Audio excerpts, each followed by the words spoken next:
जय जय स्वामी श्री जिनचंदा, तुमको निरख भय आनंदा। चंद्रदेवाय नमो नमः। 16 कलाओं से परिपूर्ण चंद्रदेव की सोमवार के दिन स्तुति करने से शुभ फल मिलता है। ब्रह्मा जी के अवतार चंद्रदेव जी जल तत्व के देवता हैं। चंद्रदेव सूर्य के प्रकाश से प्रकाशित होते हैं, परंतु वह सूर्य की गर्मी नहीं लेते। चंद्रदेव की शीतलता सारे संसार को शीतल करती है। चंद्रदेव जी के आशीर्वाद से मानसिक समस्याओं, आर्थिक परेशानियों से छुटकारा मिलता है। जीवन में शांति, सुख, समृद्धि, शीतलता बनी रहती है। आइए हम अपने जीवन में सुख, समृद्धि, शांति की कामना हेतु चंद्रदेव जी की जन्म कथा का श्रवण उनकी स्तुति के रूप में करें। चंद्रदेव जी की जन्म कथा आरंभ करेंगे।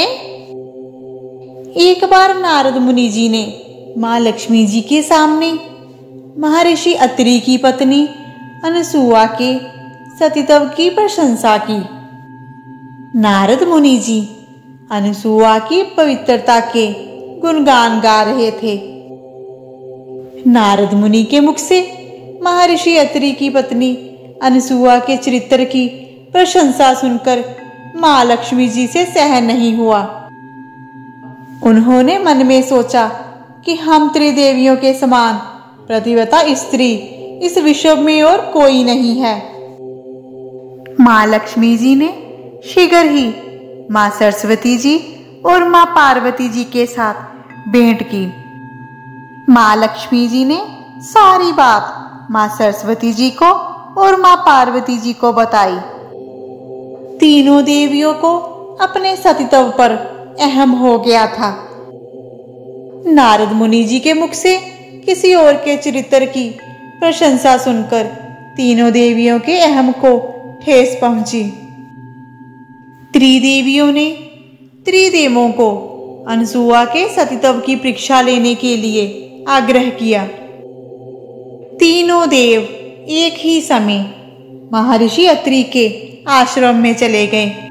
तीनों देवों का एक ही उद्देश्य था, अनसुआ की कठोर परीक्षा लेना। ब्रह्मा विष्णु महेश जी ने साधु का वेश ले लिया और अनसुआ से भोजन करवाने की मांग की, परंतु उन्होंने यह शर्त रखी कि उनको नग्न अवस्था में ही भोजन करवाया जाए। अनसुआ ने साधुओं को भोजन कराने से इनकार नहीं किया, बल्कि अपनी समझ का सदुपयोग किया। देवी अनसुआ ने महर्षि अत्रि का चरणोदक तीनों देवों पर छिड़क दिया, जिससे त्रिदेव छोटे छोटे बालकों के रूप में परिवर्तित हो गए और अनसुआ की गोद में खेलने लगे। फिर अनसुआ जी ने साधुओं की शर्त के अनुसार उन बालकों को नग्न अवस्था में भोजन करवाया। जब काफी देर तक त्रिदेव अपने धाम नहीं लौटे, तब त्रिदेवियां उन्हें खोजती हुई महर्षि अत्रि के आश्रम में आ गई और देवी अनसुआ के पास आईं। मां सरस्वती जी, लक्ष्मी जी और पार्वती जी ने उनसे आग्रह किया कि वे उन्हें उनके पति सौंप दें। तीनों देवियां अनसुआ की गोद में तीनों देवों को क्रीड़ा करते हुए देखकर आश्चर्यचकित हो गईं। मां सरस्वती जी, मां लक्ष्मी जी और मां पार्वती जी के मन में अनसुआ के चरित्रवान होने को लेकर अब कोई शंका नहीं रही। वह तीनों देवताओं को अपने 3 बालकों के जैसे स्नेह कर रही थी। देवी अनसुआ त्रिदेवों को अपने 3 बालक मान चुकी थी। मां सरस्वती जी, मां लक्ष्मी जी और मां पार्वती जी ने देवी अनसुआ से प्रार्थना करी कि वो उनको उनके तीनों देव लौटा दें। परंतु देवी अनसुआ कहने लगी कि अब ये तीनों देव मेरे 3 पुत्र हैं। अनसुआ के ऐसे वचन सुनकर तीनों देवियां चिंतित हो गईं। उन्होंने देवी अनसुआ से कहा कि जिनको आप अपने 3 पुत्र कह रहे हैं वो हमारे त्रिदेव हैं। तीनों देवों का स्थान देवलोक में है। तब देवी अनसुआ ने कहा कि मैंने इन तीनों देवों को अपने 3 बालकों के रूप में मानकर अपना स्तनपान करवाया है। अब ये तीनों मेरे पुत्र हुए और मैं इनकी मां हुई। अनसुआ के ऐसे वचन मां सरस्वती जी, मां लक्ष्मी जी और मां पार्वती जी के लिए चिंता का विषय बन गए। ये देवियां देवी अनसुआ से कहने लगी कि हे देवी अनसुआ, आप तो विवेकशील हो, ज्ञानी हो, तनिक विचार कीजिए, तीनों देवों के बिना देवलोक कैसा। तब देवी अनसुआ ने उत्तर दिया कि मैं अपनी ममता के वश विवश हूं। ये तीनों देव अब मेरे 3 बालक हैं। तब तीनों देवियों ने कहा कि हे देवी अनसुआ, अपना हठ छोड़ दीजिए। जिनको आप अपने 3 बालक कह रही हैं वो 3 देव हैं। त्रिदेवियों ने देवी अनसुआ से कहा कि हे देवी अनसुआ, आप सिर्फ अपने बारे में ही सोच रही हैं। यदि तीनों देव 3 बालक के रूप में आपके पास रहेंगे तो इस सृष्टि का पालन कौन करेगा। मां सरस्वती जी, मां लक्ष्मी जी और मां पार्वती जी ने देवी अनसुआ से क्षमा मांगी और कहा कि उन्हें उनकी करनी का एहसास हो गया है।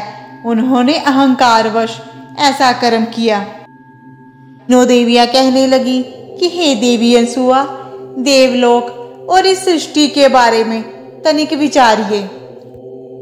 देवी अनसुआ, क्या आपके पास ऐसा कोई उपाय नहीं है जिससे आपकी बात भी रह जाए और देवलोक को उनके तीनों देव पुनः मिल जाएं।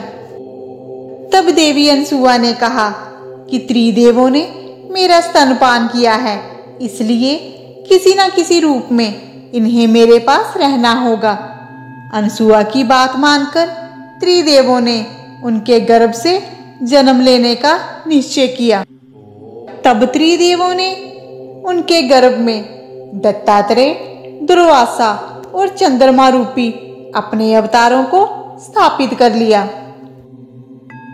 तब तीनों देव ब्रह्मा, विष्णु, महेश जी ने मां सरस्वती जी, मां लक्ष्मी जी और मां पार्वती जी के साथ वापिस देवलोक में प्रस्थान किया। समय आने पर देवी अनसुआ के गर्भ से भगवान विष्णु जी ने दत्तात्रेय जी के रूप में, भगवान ब्रह्मा जी ने चंद्रदेव के रूप में और भगवान शंकर जी ने दुर्वासा जी के रूप में जन्म लिया। इस तरह देवी अनसुआ के गर्भ से चंद्रदेव जी का जन्म हुआ। ब्रह्मा जी के अवतार चंद्रदेव जी महर्षि अत्रि और देवी अनसुआ के पुत्र कहलाए। इस तरह पृथ्वी के साक्षात देवता चंद्रदेव का जन्म हुआ।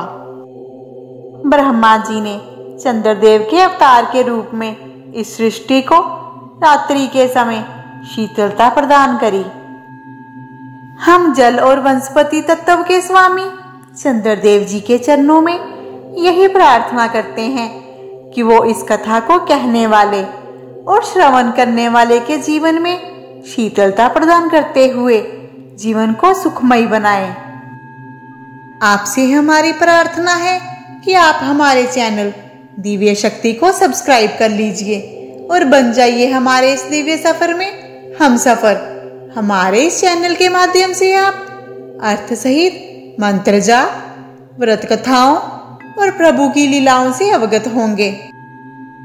वीडियो अच्छी लगती हो तो शेयर एंड लाइक कीजिए, इससे हमें प्रेरणा मिलती है। और कमेंट बॉक्स में चंद्रदेवाय नमो नमः अवश्य लिखिए। चंद्रदेव जी आपका कल्याण करें। मिलते हैं अगली वीडियो में। तब तक के लिए अपना ध्यान रखिए, खुश रहिए, सुखी रहिए। जय हो चंद्रदेव जी की।